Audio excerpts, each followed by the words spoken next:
the topic for tonight, sphere sovereignty. Where does that come from? I mean, what is the idea of sphere sovereignty? Where did it originate from? And, what are like the, historical events, maybe that if they played a role in that creation, that are at play? As a brief definition to characterize sphere sovereignty, it's a view of the normative arrangement and relations between different kinds of societal communities. So we've got all these societal communities, they're of different kinds, and somehow they're arranged with respect to each other, somehow they relate to each other. And that's what sphere sovereignty addresses. Initially, I think the phrase sovereignty in its own sphere or sovereignty in its own circle was, I don't know if it was coined exactly by Guillaume Grun von Prinsterer. So his dates were 1801 to 1876 in the Netherlands. He was heavily influenced by, I guess, what was called the Réveil, or the revival or the awakening of Calvinism after the Enlightenment in Western Europe. And Neo-Calvinism as a movement sort of came out of the Calvinistic reawakening at that time in the 1800s. It wasn't Protestantism of all brands sort of like heavily restricted and persecuted for much of like 16th and 17th centuries, at least in a lot of these areas? Yeah, earlier in the 1500s and 1600s, but then when the wars of religion ended, things kind of settled out. The Enlightenment came in and secularization and quote unquote historical modernist whatever undermined theology quite a lot. Not in small part due to the fact that the churches were state churches. And so when the official universities and religious schools controlled by the state went liberal, it had a negative influence on the church. So that's just a historical lesson. In any case, von Prinsterer, or a lot of people just call him Grun, he initially came up with the phrase. A fellow that came in towards the end of his career named Abraham Kuyper was really instrumental in focusing that into more of a concrete idea, developing that more. And then generation later, the philosopher Herman Dooyeweerd, who was 1894 to 1977.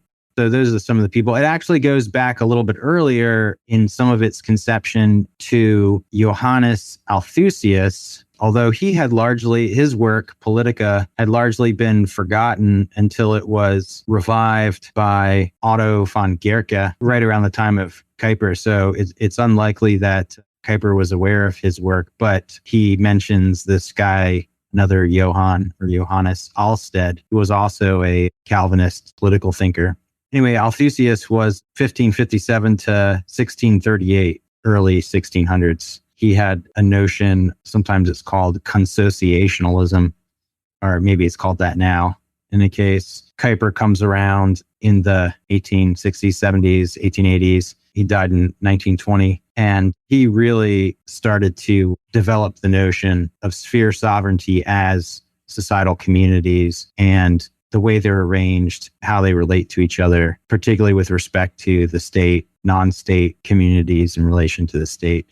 And that was the basis of the idea. Was in the Reformation, you had this question, during the medieval period, basically up to that time, the Roman Church was claiming temporal power. So the Roman Catholic Church said the papacy or the Roman Church had power of the sword. When the Reformation came in, let's say from at least the 1520s, into the 1550s and so on, particularly Calvinist Reformed thinkers wanted to, if the monopoly, so to speak, the religious monopoly of the Roman Church was broken and the state stepped in to fill the power vacuum, they were trying to make room again for the church and non-state communities. So in other words, if the church gave up its claim to temporal power, to sword power, to coercive power, then you can see how the state would have this incentive to grab it all. And you see the rise of absolute monarchy around this time. Initially, the Reformed thinkers were trying to, you see this reaction against monarchical absolutism, absolute monarchy. Right. So that's sort of that's what gets it going. And particularly because you have Roman Catholic princes or kings or whatever persecuting Calvinist Christians in different, particularly France and other places. It was a little iffy with the Lutherans there in parts of Germany and so on.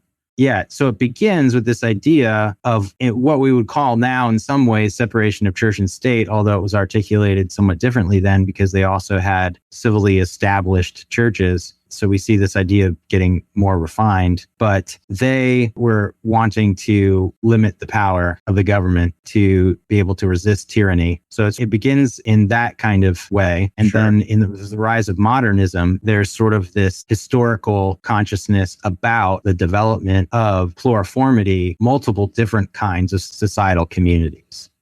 So in the medieval times, you had sort of this idea of the three estates: the nobility, the bishops in the church, and the commoners. And some people sort of modified that idea into there's, some basic institutions of civil government, of the church, and family, right? So you can see how thinking about society not being just this undifferentiated whole, just one thing, of it has sort of having different parts. And that's something about taking account and respecting those different parts of society, those different ways that human society is organized is important. And it's important in terms of limiting any one part of society's power. Think of it in terms of something like division of labor. Yeah, I was going to make that comparison. I was going to say it kind of sounds like division of labor within authority structures. Human communal life. Yeah. Human communal life. One thing I think we can point listeners to is the statement, what is Reformed anarchism? The Reformed there refers to Reformed Christianity, although if it has a side implication for reforming anarchism, that's okay too. That has three basic parts. We're talking about, from our perspective, what is culture, what is society, and then what is civil governance. What parts of scripture are informing the different points?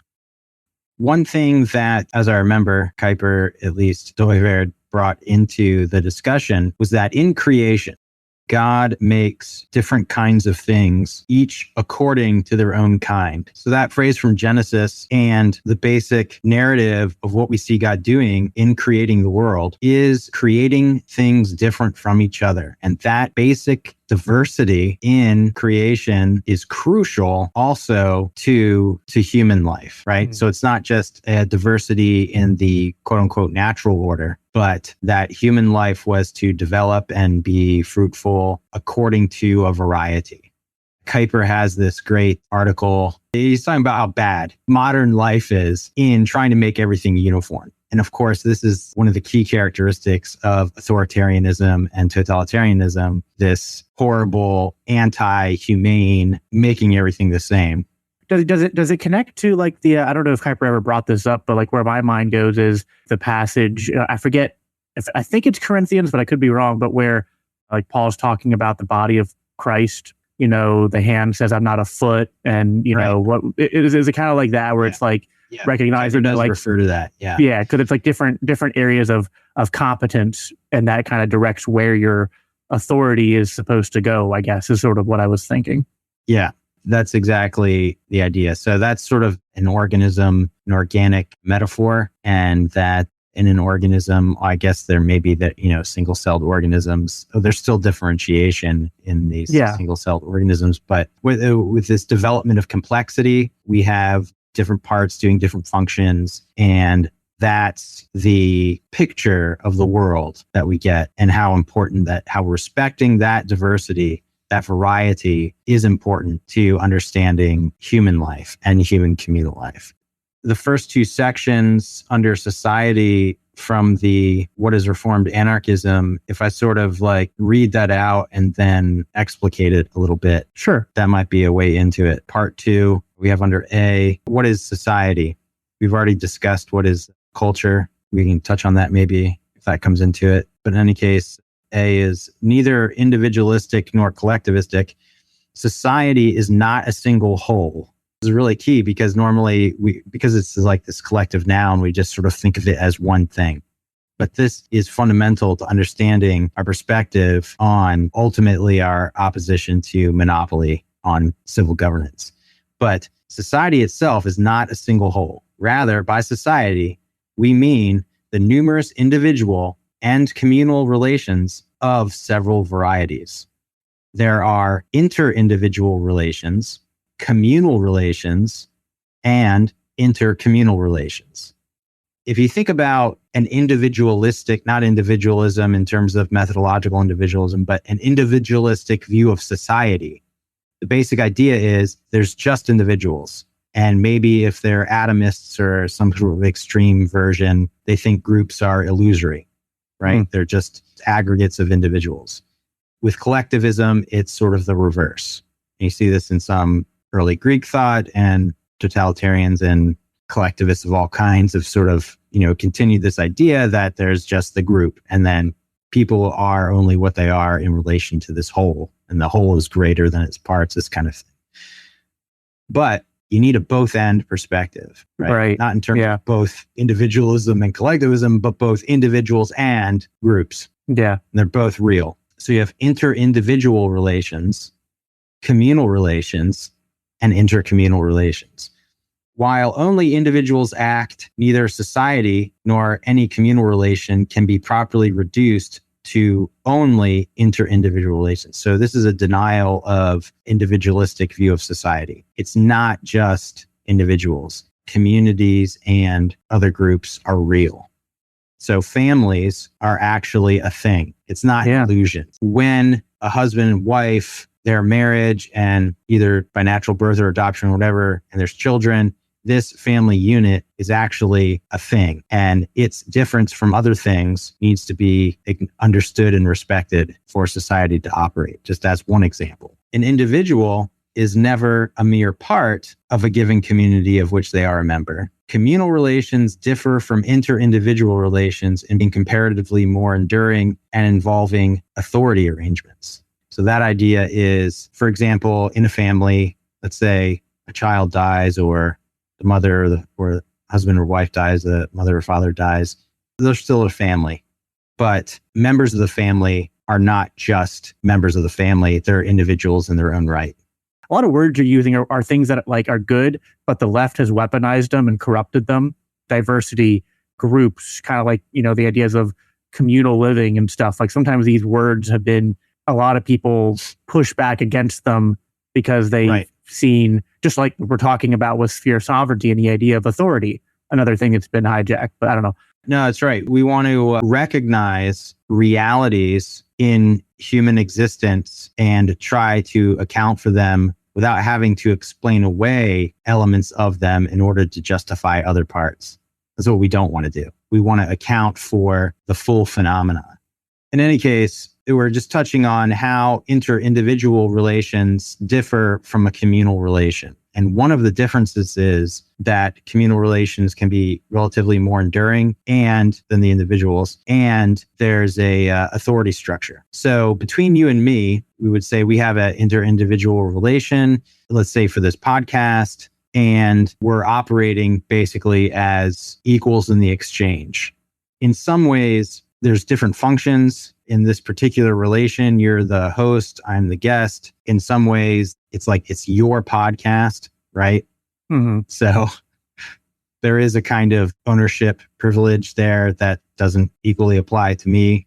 But that's not the same thing as a more enduring, let's say, like business. Like, let's say you and I partner to do a podcast together. So there's ways to differentiate what's an inter-individual relation and what's a communal relation.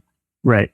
Neither individuals nor communities are more basic than or have their origin in the other. That was a negative. So neither one is more basic. Neither has their origin in the other. Individuals and various communities are themselves wholes, ultimately structured or normed by God in creation. In this sense, we reject both individualistic and collectivistic view of society.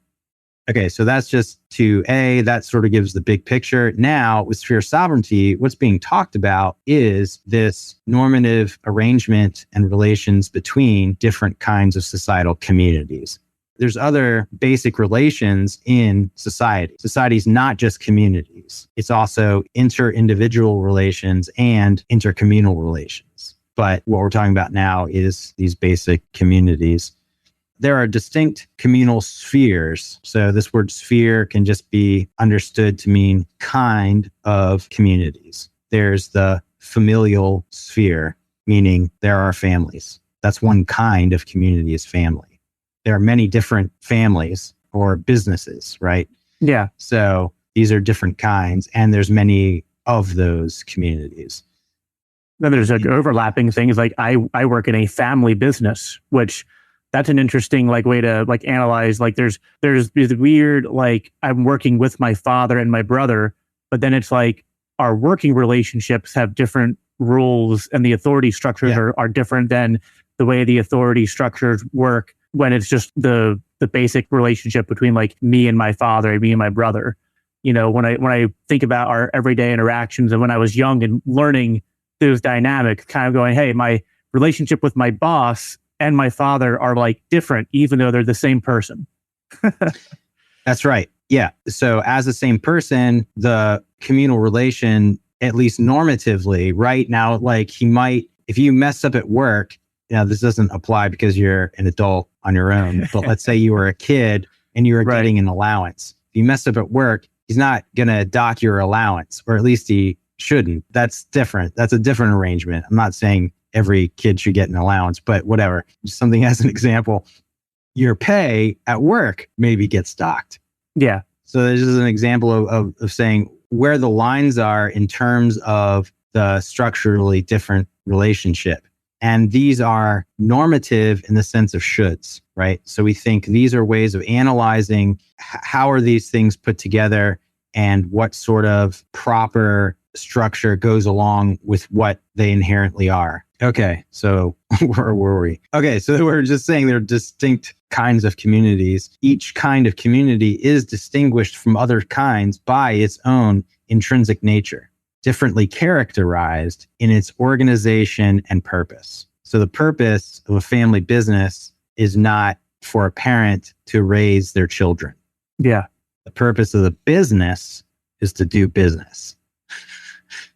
Yeah. And that's different than the purpose, the internal organization. It's different than the intrinsic nature of the family, governed by its own God-given norms. For example, there are familial or ecclesial faith or political civil or commercial or social or charitable or medical or educational or aesthetic arts kinds of communities, among others. So we're just listing some different varieties to give examples of the kind of differences we're talking about. These can't be reduced to each other. They're not the same kind of community. Right. No single kind of community properly encompasses or regulates all the others. According to those differences and how their intrinsic nature and how they're organized and their purposes and all that kind of thing, you don't have one kind of community that encompasses all the others. So if you think about a Venn diagram, you're not going to draw a big circle and all the other circles in it. And particularly, obviously, you're not going to draw the state, although this is the statist conception, the collectivistic conception of society. How is it arranged graphically in their minds? You have this big circle and every other kind of community is just inside it. And that's the thing. And we're denying that model. We're saying that model is flawed. Yeah. I mean, when I was in middle school and I got into a fight, the vice principal told my dad, when your son is here in our school, he's our child, not yours. Which is like, no, it's like you don't have that kind of like you have authority over me insofar as like you're my principal and my teacher. So like what I do in school and on your private property, yes, you have a certain control over that, but you don't have the kind of authority over me that my parents have over me. So to call me your child when I'm on the premises is completely in error. Yeah, that's a clear authoritarian, collectivistic, or whatever, reductionistic maybe. He's absolutizing the authority of the school in that case over a kid. Okay. And really it's the state, because the schools are the extension of the state now. So statism. That's the only reason anybody would say something so stupid. So no single kind of community properly encompasses or regulates all the others, nor does any particular community of a given kind properly encompass or regulate all the others of that same kind. So you don't have, despite the wishes of the mafia, you don't have, they're a criminal organization, not just a family, but they're a crime family, like business. But you don't just have one family that's like ruling all the other families. Now, like in a tribal, in a less differentiated, less developed sort of form of society, things might be seemingly organized that way. But ultimately, That's not the normative development in society. So if we start out, tribally, everyone's basically related. You can have sort of those blurrings of the lines, but as society becomes more complex and developed, it follows this differentiation of norms in this way. Each kind of community has its own particular function and its own kind of limited authority and competence directly ordained by God and not mediated by any other kind. This point that it's not a mediated competence or authority is important in this next part. Anyway, so we say this has been called sphere sovereignty. So we introduce the term. Then we say we reject the collectivistic view of so-called subsidiarity. Now, subsidiarity, sometimes even Althusius's views were referred to as subsidiarity, while the Roman Catholics adopted that phrase. As it's developed in a collectivistic sense, it's very problematic. We're distinguishing that view and saying you can't associate sphere sovereignty and subsidiarity according to this collectivistic idea of it, in which, while seeking to be bottom up, affirming that the lowest level of organization has original jurisdiction, nevertheless subsumes all societal communities as so-called mediating institutions, right? If you've read any of these Catholic conservatives, like on First Things, they really like this phrase, mediating institutions between the individual and the state. And this is a flawed notion. Subsumes all societal communities under an all-encompassing state. So some people have this idea, basically, that there's a hierarchy.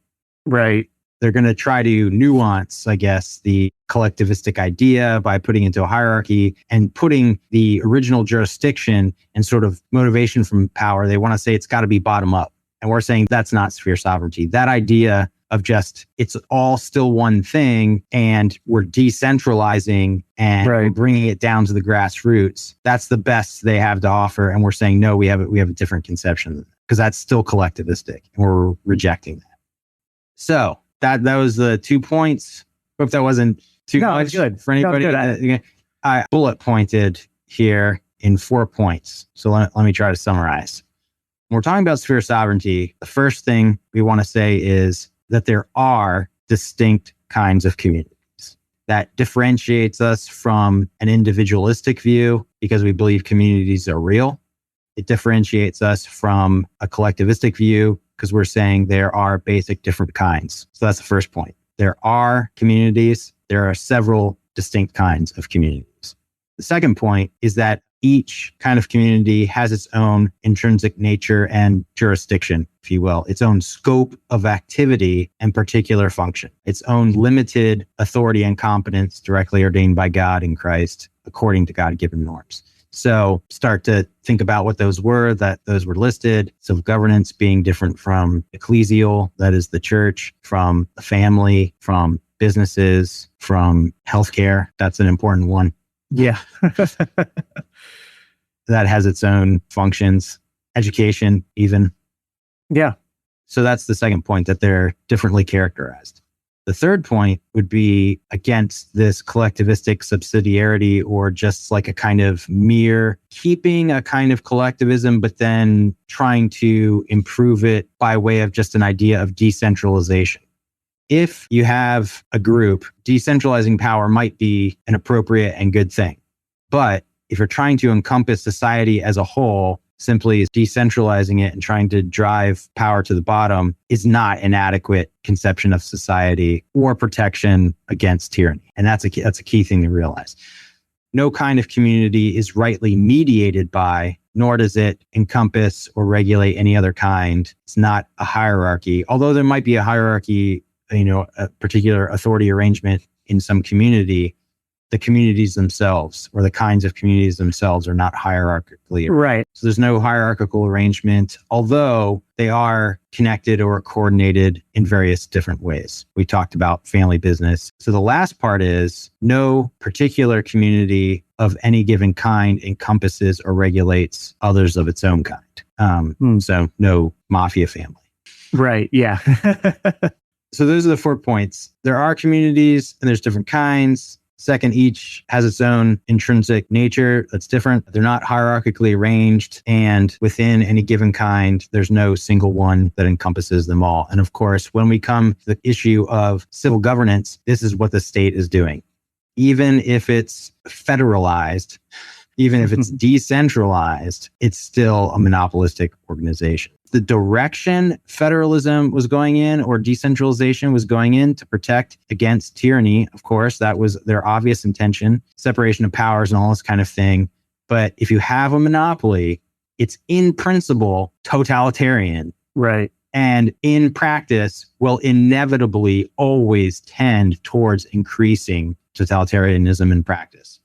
Yeah, that makes sense. So that's the basic idea of sphere sovereignty. It's distinct from a more narrow political theory or political philosophy, which would concern civil governance or rights as such. Sphere sovereignty is part of a broader, what we might call societal ontology. So what we started with these basic different kinds of relations in society, society is not just a single thing. It's constituted by these basically different kinds of relations. Right. Individual, interindividual, communal, and intercommunal. This is sort of like a societal ontology, a theoretical view of the being of what society is. And then this is focusing on an idea of an arrangement between different kinds of communities. Right. And then I guess you could say, I mean, there's two connections between sphere there might be more, but the two I'm mainly seeing here, one that you've kind of already touched on very well, which is like, you know, the ideas of sphere sovereignty push back against the idea that there's this one giant group that monopolizes all the different relationships and different groups that exist. And then two, I guess the second thing that and this kind of goes to the things we've talked about before, that there is within the different types of groups and different types of relationships, one of those different categories would then be people who, I guess, act in the role of administering civil justice or upholding civil justice. That might be one, like, would you say that's one type of group or relationship that exists? Right. There'd be people that do that. In our statement, the third section gets at that. So we do our best to, in as concise way as possible, talk about what is it that forms the kind of community known as, that we're calling civil governance. It has to do with adjudicating disputes over rights violations. Right. And that being normed by self-ownership or its sort of obligatory corresponding principle, the non-aggression principle. What's the obligation of the fact that we have self-ownership? My obligation, given your self-ownership, is non-aggression. And that norms the understanding of rights in terms of not initiating coercion against other people's persons or property. And adjudicating disputes over those things, according to the norms of civil justice, is what defines the community, the kind of community of civil governance. Civil governance is adjudicating those kinds of disputes. But the people that do that, they only have that authority to do that which is prescribed. Like they can adjudicate those disputes, but then they can't come into your household and say, here's how you raise your children. Here's what you need to teach them in school. Oh, and by the way, instead of the relationship between me and you being voluntary, we're now going to claim 20% of your wealth because it's a abuse of the type of authority they have. Yeah. So the other Christian or biblical principle, besides the basic diversity in creation that comes into this, has to do with God's own absolute sovereign authority over all things that he created. Because that's true, that means no human authority can be absolute. So let that sink in for a minute. So these are the two main biblical or Christian principles that we would draw to sort of inform that underwrite the idea of sphere sovereignty, this sort of basic diversity in creation in reality, and then the fact that God's sovereignty is absolute. And that's what, in a way, guarantees the non-absolute character or the relative character, the limited character of all human authority. And that undermines the idea of the state completely. It is a pagan notion. The state cannot be a Christian notion because it is claimed in its essence, in what it is. This idea of the monopoly is totalistic, is absolute, and is a rival. Only God has absolute authority. In any case, so we can think of plenty of examples of different kind of ways of violating sphere sovereignty. as sort of parallel to violating individual rights. But of course, in history, constantly, the biggest actual threat is whichever group or individual is going to try to coercively enforce its antinormative claim. And if that's not the state, like in medieval periods, it's someone claiming what the state is now claiming, which is its own monopolistic right. So that's the real danger. If a school doesn't have the power of the state behind it, it's doing something I don't like, I can walk away, take my kids out, whatever. There's no one forcing me under the threat of injury, bodily or, aggression against my property. That's not there.